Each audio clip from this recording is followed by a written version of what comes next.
इस्लामाबाद का जलसा मनसूख हो गया ते जिन्ने भी पीटीआई के वर्कर आ पाकिस्तानी आ या ओवरसीज आ सारिਆਂ ने तोपां दा रुख क्यादत अल नूं कर लिया वा।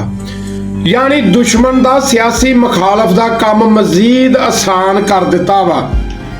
मेरी जान जे ते उन्होंने इंतजाम नहीं किया, जे ते उन्होंने कुर्सियां कंटेनर लाटा वगैरह नहीं लियांदियां या नहीं लाइया, फिर तो असीं उन्होंने कसूरवार समझते हाँ। उन्होंने NOC मिलिया, हुण रात NOC मनसूख करके इंतजामिया ने उन्होंने जलसा करन दे उत्तों रोक दिता। ते इहदे विच क़यादत दा की कसूर आ? नहीं, क़यादत हुण जोडू कराटा शुरू कर देवे।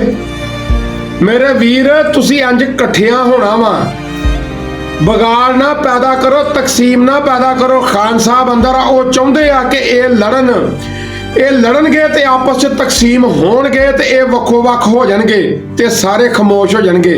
अल्लाह दा वास्ता, रब दा वास्ता, असल दे विच इहदा जिहड़ा जलसा मनसूख होया ना, ਇਹਦਾ ਹੁਣ ਨੋਟਿਸ ਜੋ ਵੀ ਆ ਇਹ ਅਦਾਲਤ ਨੂੰ ਲੈਣਾ ਚਾਹੀਦਾ ਵਾ ਜਿੰਨੇ ਇਜਾਜ਼ਤ ਦਿੱਤੀ ਸੀ।